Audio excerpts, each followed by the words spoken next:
Jaya Radha Madhava Kunja Bihari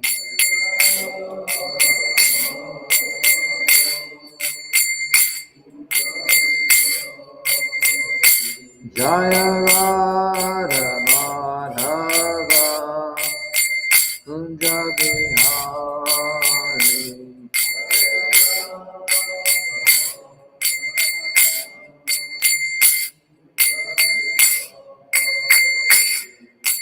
Gopi Jana Vallabha Giridhari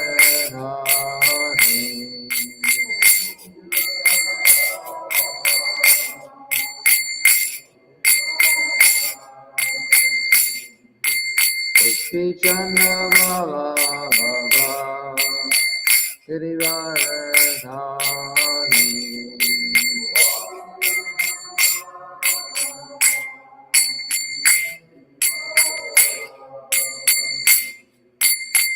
Yashoda Nandana Braja Jana Ranjana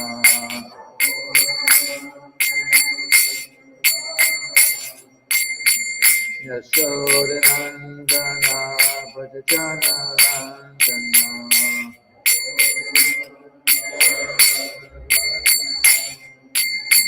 Yamuna Tira Vanachari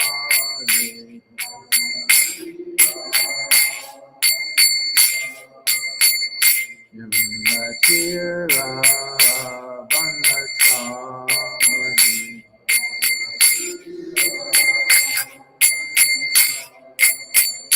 Jaya Radha Madhava Kunja Bihari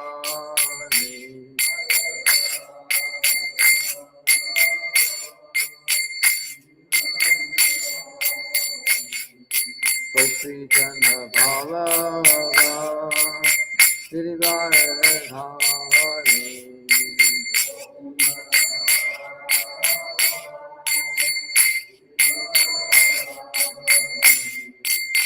Yashoda Nandana Braja Jana Ranjana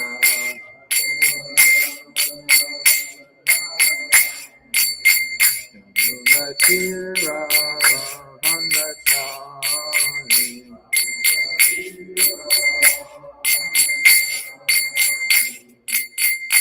Hare Krishna Hare Krishna Krishna Krishna Hare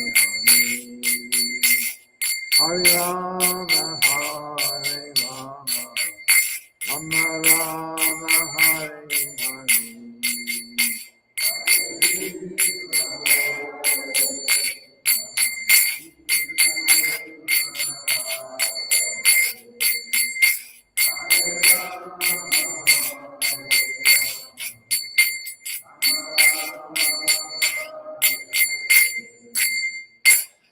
Srila Prabhupada ki jai. Om Namo Bhagavate Vasudevaya.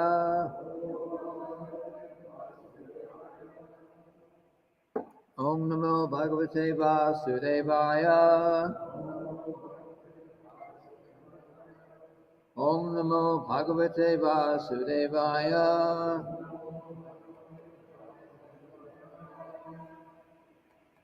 So today is the appearance day of Lord Varaha.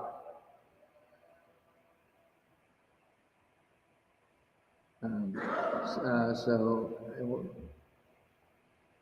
let's go to read some verses and we'll go read in the pastime of Lord Varaha. And we can chant the first of those verses here.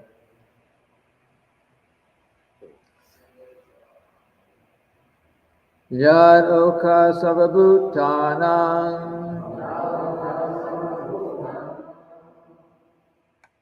mahi magna maham vasi asha udarane yatno deva devya vidhiyatam Yad oka sarvabhutanam mahi magna mahambasi asha udarane yatno deva devya vidiyatam yad oka sarvabhutanam mahi magna mahambasi asha udarane yatno deva devya vidiyatam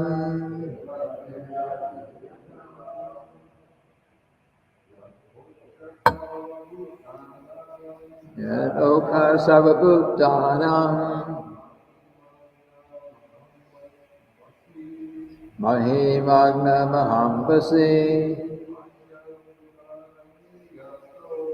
asha udarane yatno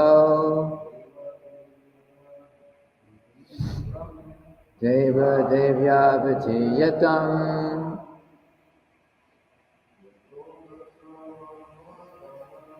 yad oka sarvabhutanam mahi magna mahambasi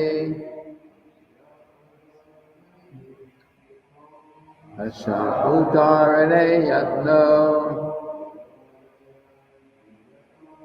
deva deva vidiyatam yad oka sarvabhutanam mahi magna mahambasi asha udarane yatno deva devya vidiyatam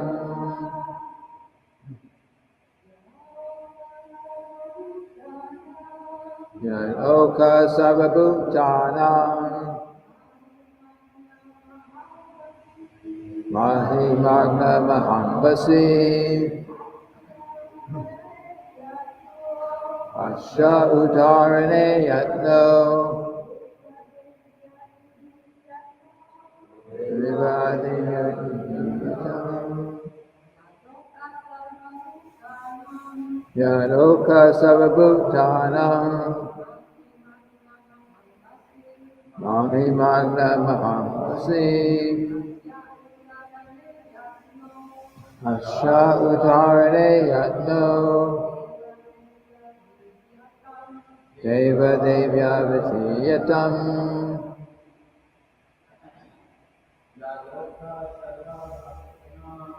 yad oka sarvabhutanam mahi magna mahambasi asha udarane yatno deva deva vidiyatam.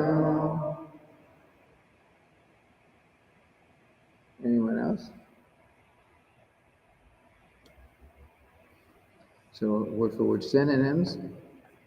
Yat, because.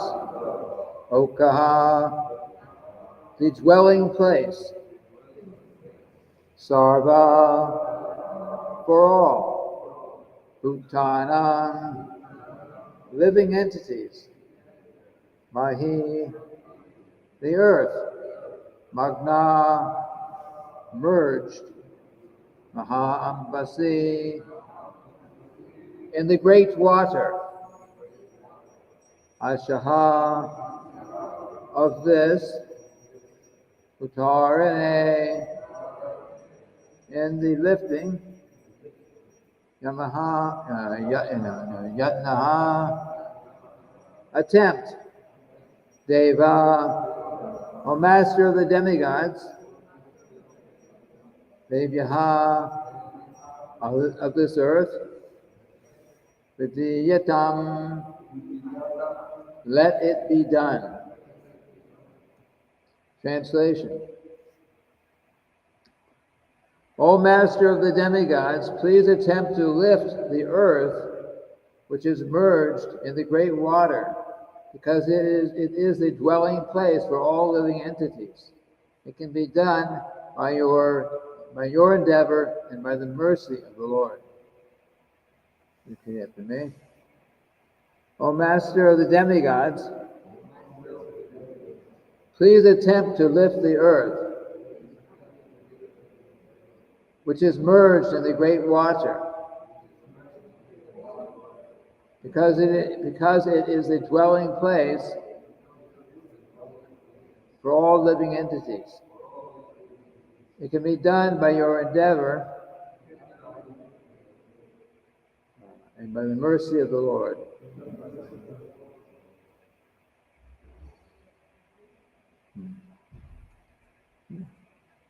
By the mercy of the Lord. Purport for Srila Prabhupada. The great water mentioned in this connection is the Garbhodak ocean, which fills half the universe. So let's continue on. Most of the verses are without purports or have short purports. Sri Maitreya said, thus, seeing the earth merged in the water, Brahma gave his attention for a long time to how it could be lifted.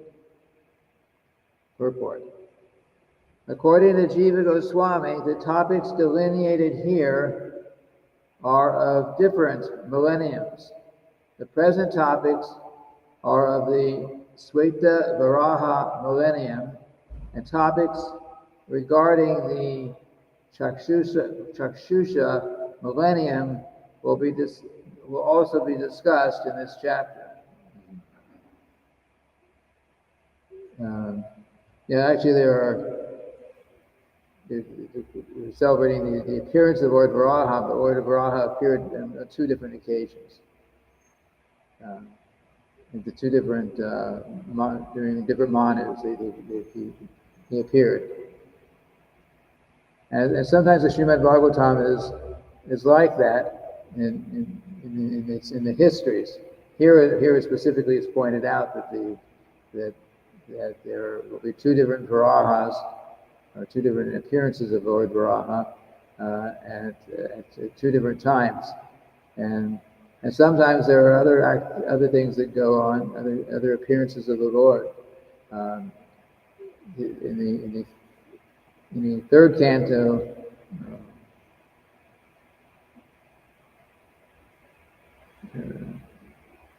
first or second. The first canto, chapter 3 of the Srimad-bhagavatam, there's a chapters on the incarnations of the Lord.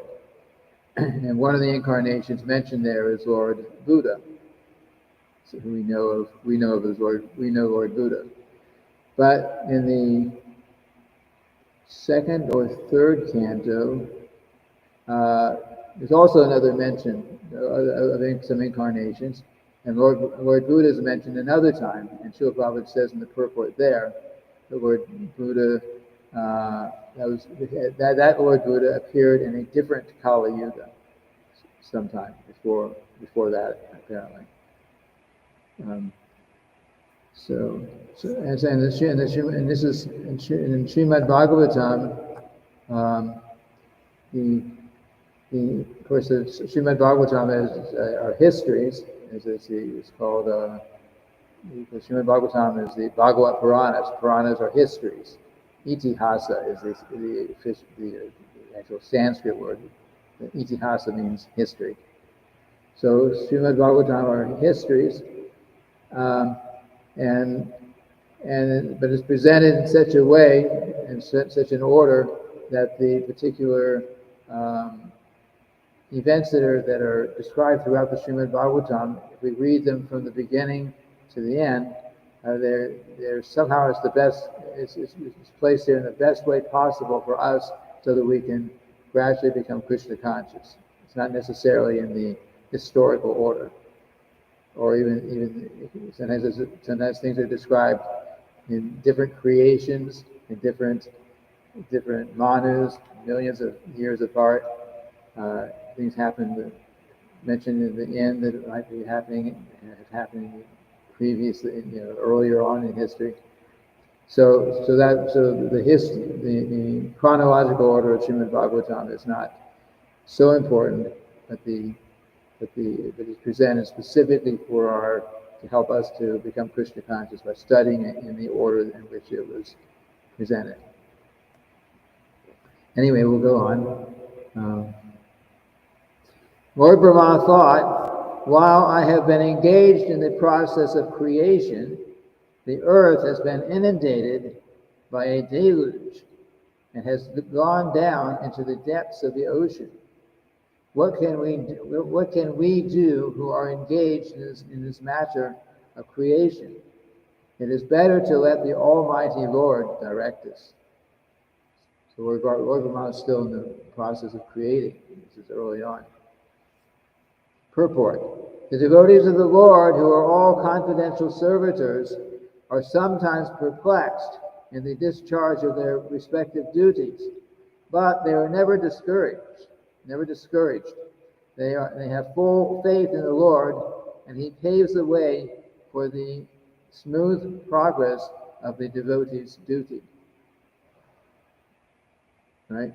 So we all have our different engagements in devotional service, and we all have challenges in our different engagements in devotional service. And sometimes it seems like, how can we go forward? But if we depend on Lord Krishna, He'll always give us the way to continue on with our service if we sincerely want to do it. O sinless Vidura, all of a sudden, while Lord Brahma was engaged in thinking, a small form of a boar came out of his nostril. The measurement of the creature was not more than the upper portion of a thumb. So, of course, Lord Brahma might be very big, but his thumb, so this is our Lord Varaha. He appears from the nose of Lord Brahma. The Lord can appear in any way He wants. So Lord Brahma is thinking, what can we do to solve this problem? And the incarnation of the Lord comes out from His innocence. O descendant of Varaha, while Brahma was observing him, that boar became situated in the sky in a wonderful manifestation as gigantic as a great elephant.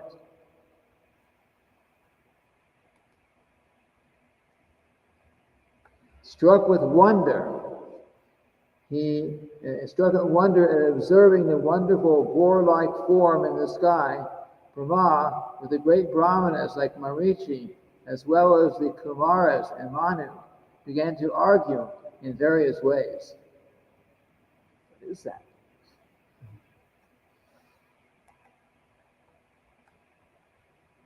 Is this some extraordinary entity come in the pretense of a boar? It is very wonderful that he has come from my nose.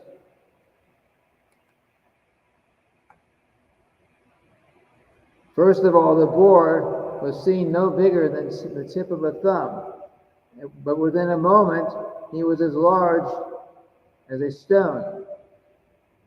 My mind is perturbed. Is he the Supreme Personality of Godhead, Vishnu? Since Brahma is the supermost person in the universe, and he had never before experienced such a form, he could guess that the wonderful appearance of the boar was an incarnation of Vishnu. The uncommon feature symptomatic of the incarnation of Godhead can bewilder even the mind of Brahma. Just think, Lord Brahma, he creates the planets, he creates everything, and he creates the bodies of the living entities. So here is some living entity that he didn't create. So he became very surprised. What is this that has appeared? How has he appeared from my nose? While Brahma was deliberating with his sons, the Supreme Personality of Godhead, Vishnu, roared tumultuously like a great mountain. Purport. It appears that the great hills and mountains also have their roaring power because they are also living entities. The volume of the sound vibrated is in proportion to the size of the material body. While Brahma was guessing about the appearance of the Lord's incarnation as a boar, the Lord confirmed Brahma's contemplation by roaring with his gorgeous voice. So you can imagine this form of a boar being filling up a very big. He was actually bigger than all the planets. He was huge, and he's.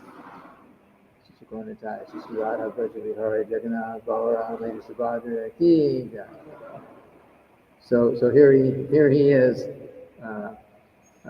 Showing that yes, I am actually the Supreme Personality of Godhead, and he was roaring so you could hear it all over the whole universe. Can you imagine? The omnipotent, he's all-powerful, Supreme Personality of Godhead enlivened Brahma and the other highly elevated Brahmanas by again roaring with his uncommon voice, which echoed in all directions. Purport. Brahma and the other enlightened Brahmanas who know the Supreme Personality of Godhead are enlivened by the appearance of the Lord in any of his multi-incarnations.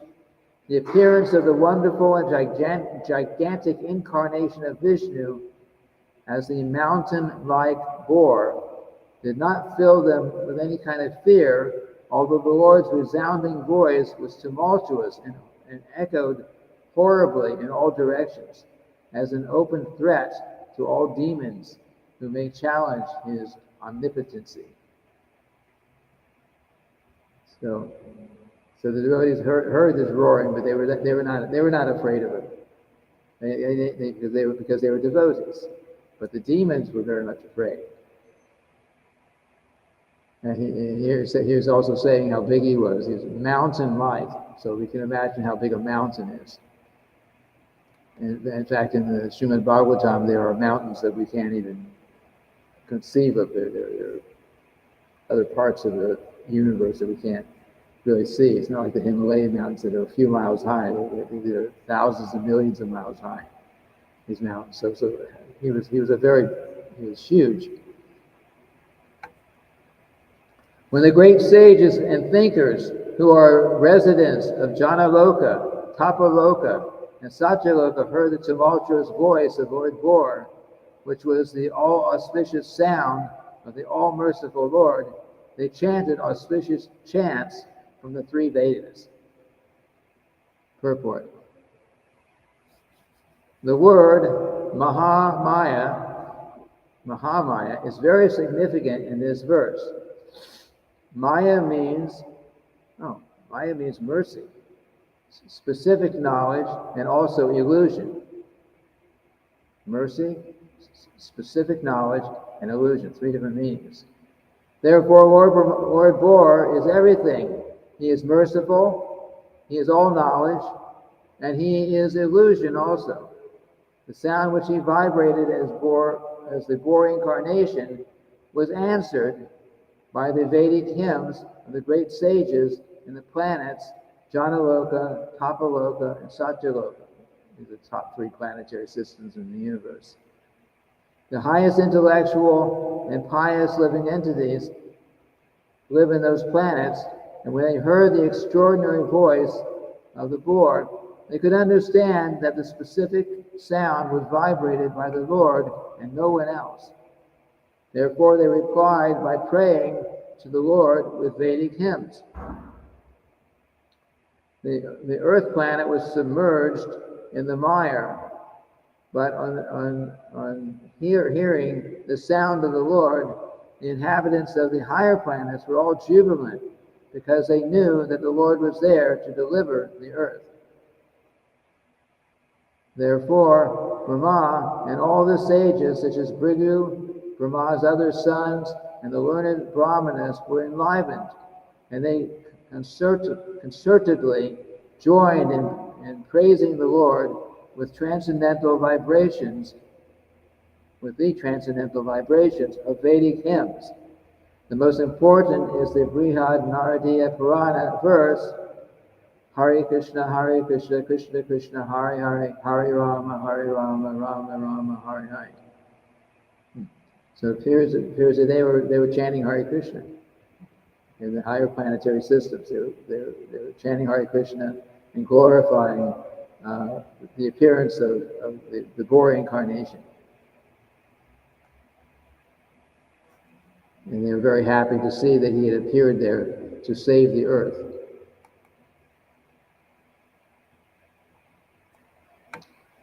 Playing like an elephant, he entered into the water after roaring again in reply to the Vedic prayers by the great devotees.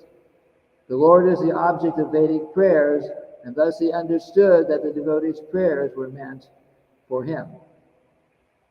Purport. The form of the Lord in any shape is always transcendental and full of knowledge and mercy. The Lord is the destroyer of all material contamination because his form is personified Vedic knowledge. All the Vedas worship the transcendental form of the Lord. In the Vedic mantras, the devotees request the Lord to remove the glaring effulgence because it covers his real face. That is the version of the Ishopanishad. The Lord has no material form, but his form is always understood in terms of the Vedas. The Vedas are said to be the breath of the Lord, and that breath was inhaled by Brahma, the original student of the Vedas. The breathing from the nostril of Brahma caused the appearance of Lord Bore. And therefore the Bore incarnation of the Lord is a personified Vedas.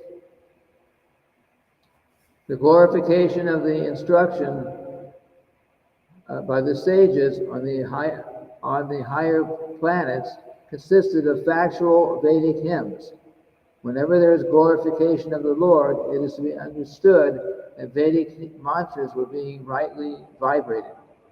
The Lord was therefore pleased when such Vedic mantras were chanted, and to encourage his pure devotees, he roared once more and entered the water to rescue the submerged earth.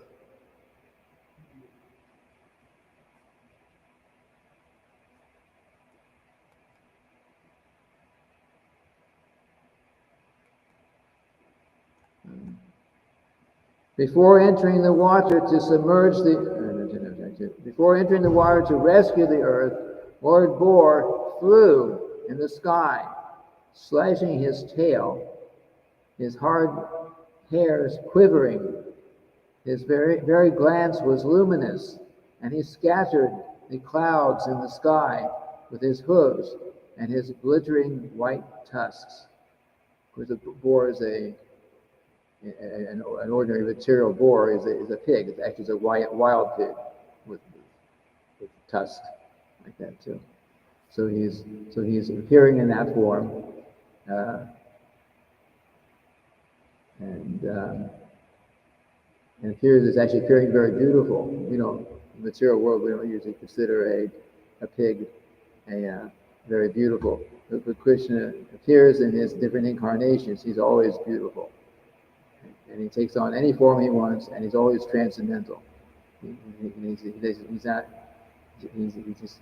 takes on a form according to his desire and according to what he wants to do.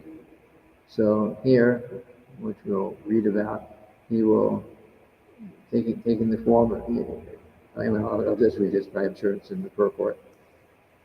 When the Lord is offered prayers by the devotees, his transcendental activities are described. Here are some of the transcendental features of Lord Bore. As the residents of the upper three planetary systems offer their prayers to the Lord, It is understood that his body expanded throughout the sky, beginning from the topmost planet Brahmaloka or Satyaloka. It is stated in the Brahma Samhita that his eyes are the sun and the moon. Therefore, his very glance over the sky was illuminating as the sun or the moon. The Lord is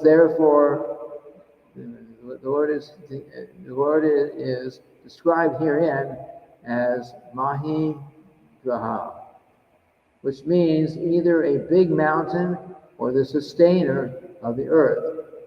In other words, the Lord's body was as big and hard as the Himalayan mountains.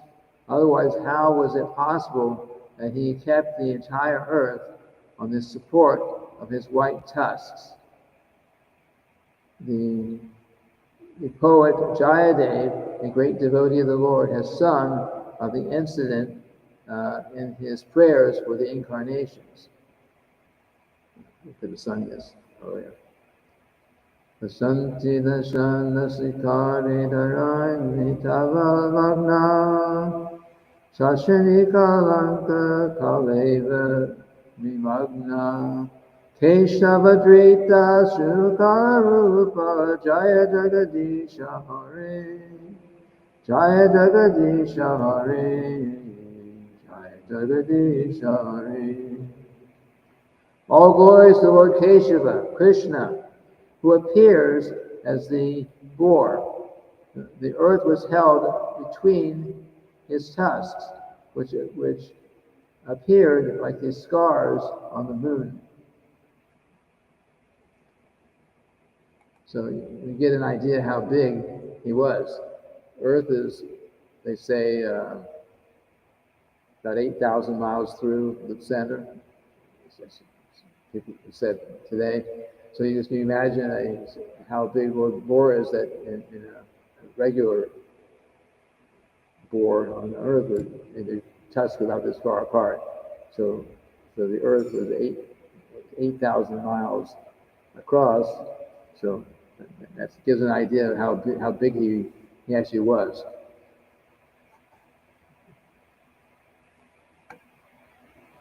He was personally the Supreme Lord Vishnu and was therefore transcendental. Yet, because he had the body of a hog, he searched after the earth by smell.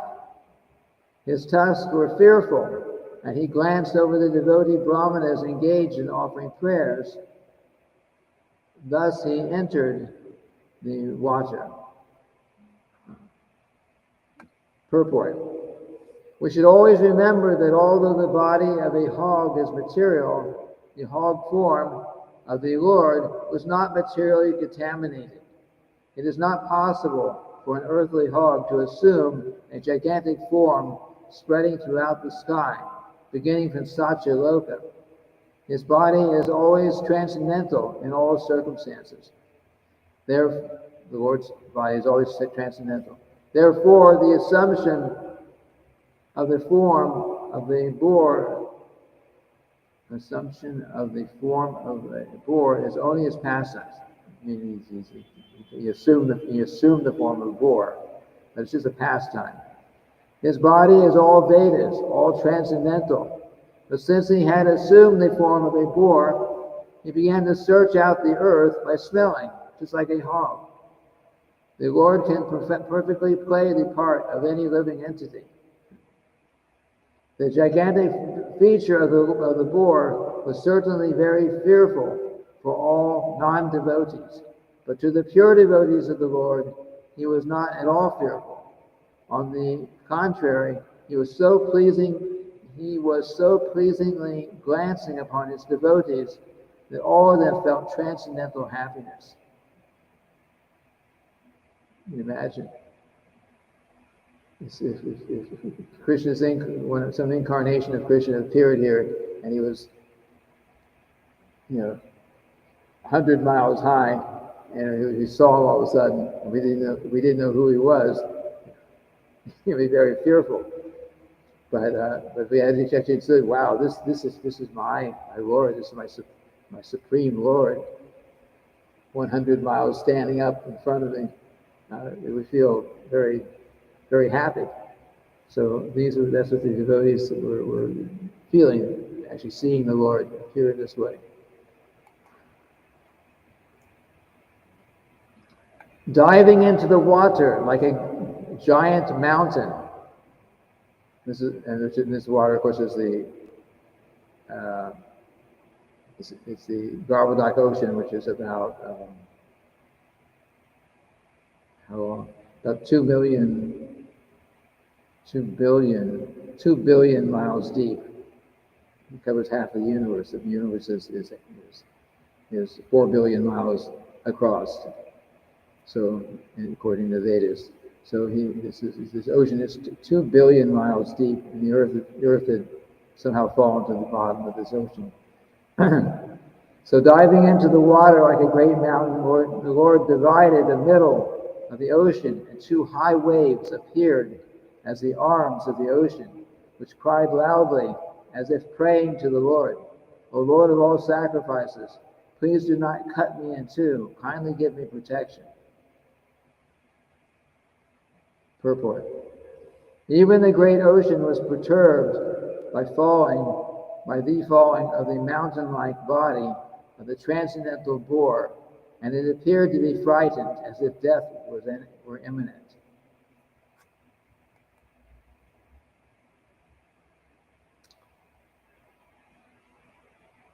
I never had seen before the Garbhodak Ocean having a personified form, but because the Garbhodak Ocean is actually the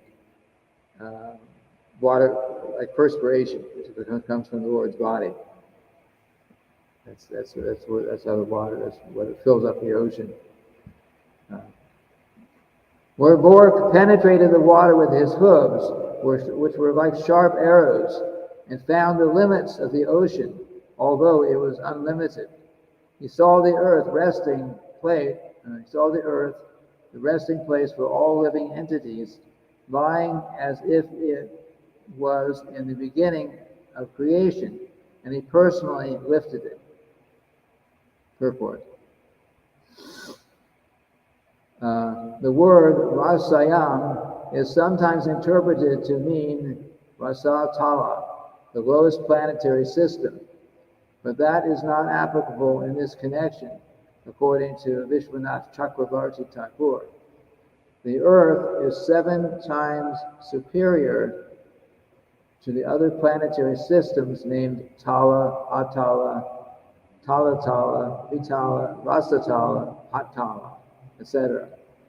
Therefore, the earth cannot be situated in the Rasatala planetary system. It is described in the Vishnu Dharma. Vatala Mulishvara Boga Sanghato Vijasya Pato Pritivincha Vibhataha Vasho Pamano Na Vahuva Sochito Ramatsu Mangalya Vivridaye Hari. Therefore, the Lord found the earth on the bottom of the Garbhodak Ocean, where the planets rest during the devastation at the end of Brahma's day.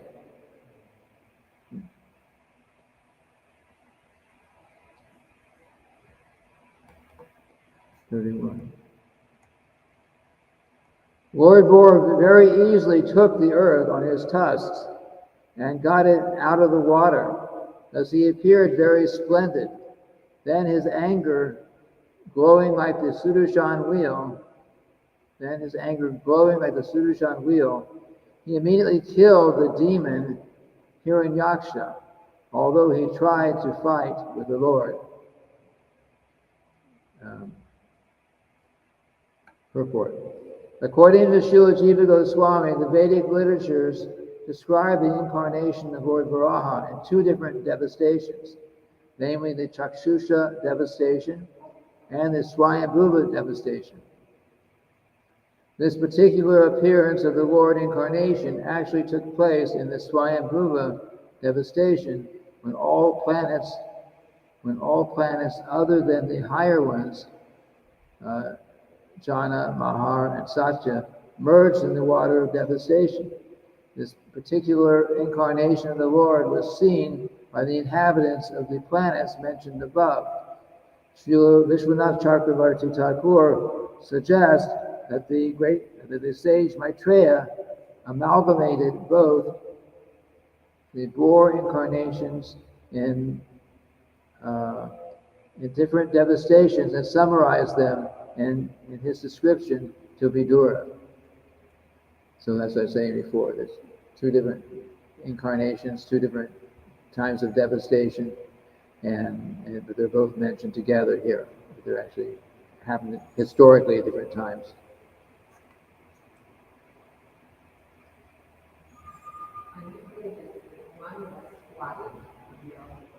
Yes, one was white, the other was red.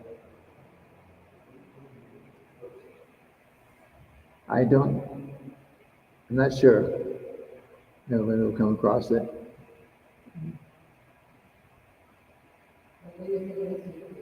I think,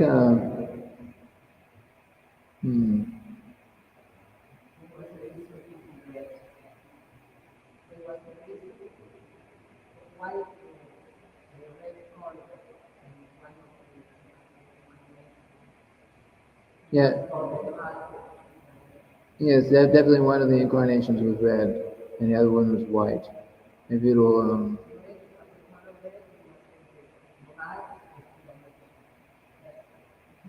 oh, okay.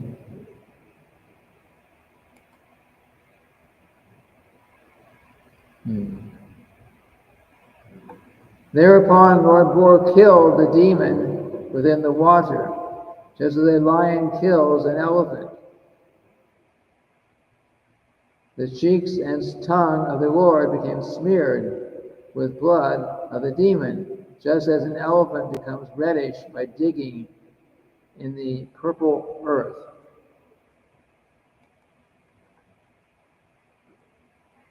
When the Lord, playing like an elephant, suspended the earth on the edge of his curved white tusk,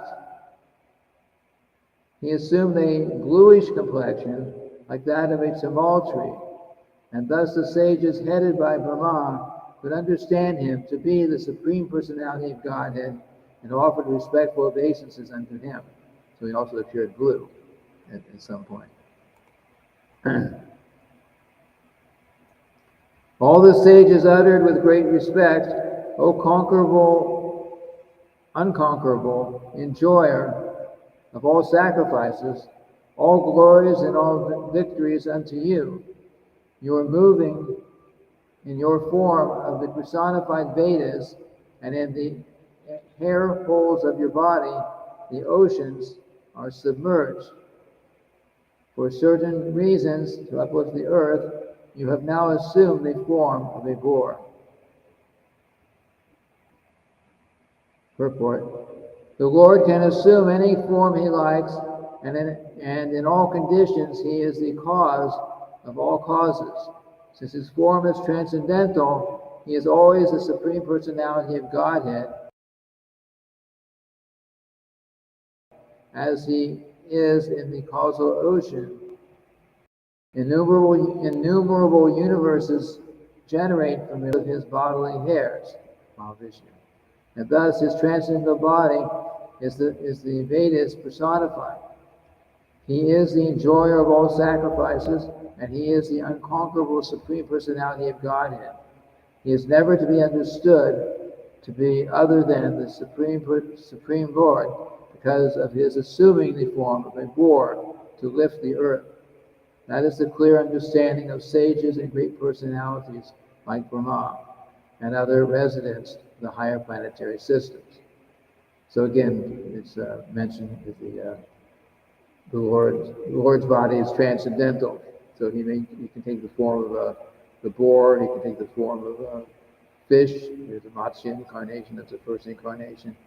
He can take many any kind of form, sometimes as human type, sometimes as animals, but he's always completely transcendental to those kind of bodies. And he performed, and for his own pleasure, and for to give pleasure to his devotees, he takes on these different forms. To sometimes, so he took on the form of the boar, just to come and save the earth. Because what a boar, a pig, a hog, what do? They go digging through the earth. Pigs as being dirty. They like, or they're always digging up the earth and the mud.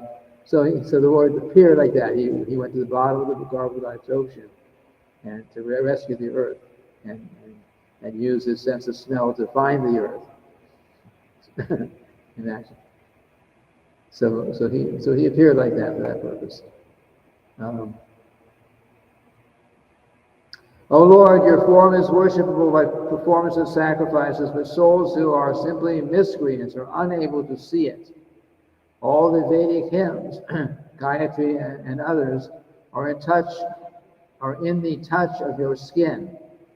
In your bodily hairs is acacia grass, in your eyes is the clarified butter, and in your 4 legs are the 4 kinds of food of activities. Prabhupada's purport. There is a class of miscreants who are known in the words of Bhagavad Gita as Veda Vada, or so-called strict followers of the Vedas. They do not believe in the incarnation of the Lord, or to speak of the Lord's incarnation as the worshipable hog. They describe worship of different forms or incarnations of the Lord as anthropomorphism, which is like imaginary forms.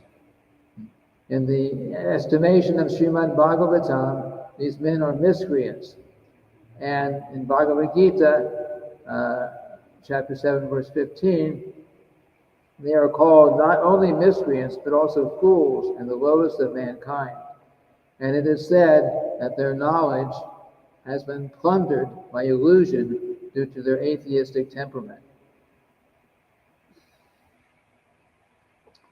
For such condemned persons, the Lord's incarnation as the gigantic hog is invisible. These strict followers of the Vedas who despise the eternal forms of the Lord, I think I was being sarcastic here. These strict followers of the Vedas who despise the eternal forms of the Lord may know from the Srimad-bhagavatam that such incarnations are personified forms of the Vedas. Lord Boar's skin, his eyes, and his bodily hair holes are all described here as different parts of the Vedas. He is therefore the personified form of the Vedic hymns, and specifically the Gayatri mantra. The Gayatri mantra is a very sacred mantra, and the Lord, even though he's appearing here as in the form of a boar, his form actually is non-different from the Gayatri mantra.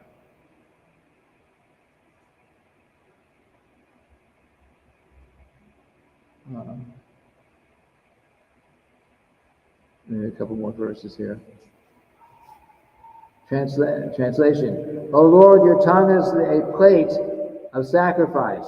Your nostril is another plate of sacrifice. And your belly is the eating plate of sacrifice. And another plate of sacrifice is the holes of your ears. And your mouth is the Brahma plate of sacrifice. Your throat is the plate of sacrifice known as Soma. And whatever you chew is known as Agnihotra. Purport. The Vedavadis say that there is nothing more than the Vedas and the performances of sacrifices mentioned in the Vedas. They have recently made a rule in their group to formally observe daily sacrifice. They simply ignite a small fire and offer something whimsically, but they do not strictly follow the sacrificial rules and regulations mentioned in the Vedas. It is understood that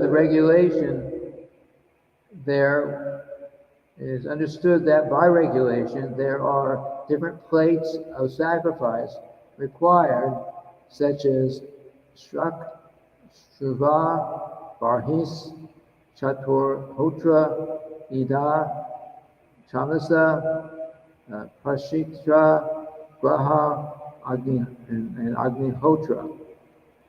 One cannot achieve the results of sacrifice unless one observes the strict regulations. In this age, there is practically no facility for performing sacrifices in strict discipline.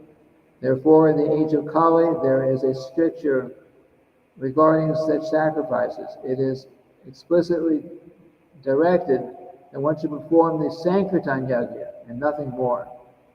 The incarnation of the Supreme Lord is Yajneshwar, and unless one has respect for the incarnation of the Lord, he cannot perfectly perform sacrifice.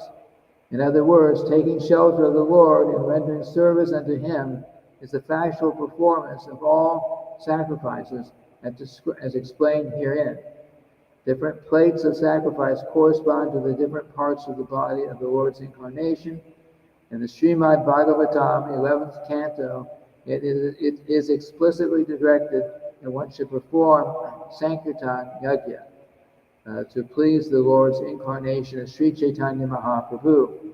This should be rigidly followed in order to achieve the result of Yajna performance. I think we have to stop here because we're running out of time. Any questions, comments?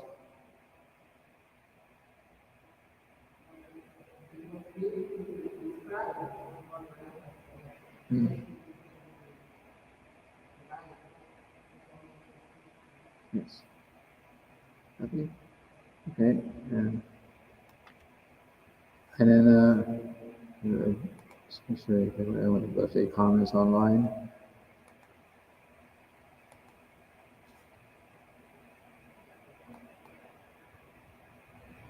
No. No. So we're in here for today. Tomorrow is Lord Nityananda's appearance day. So we'll speak something about Lord Nityananda philosophically in the morning, and in the evening we'll also talk about Lord Nityananda, but his pastimes for the Sunday program. We won't get into any heavy philosophy.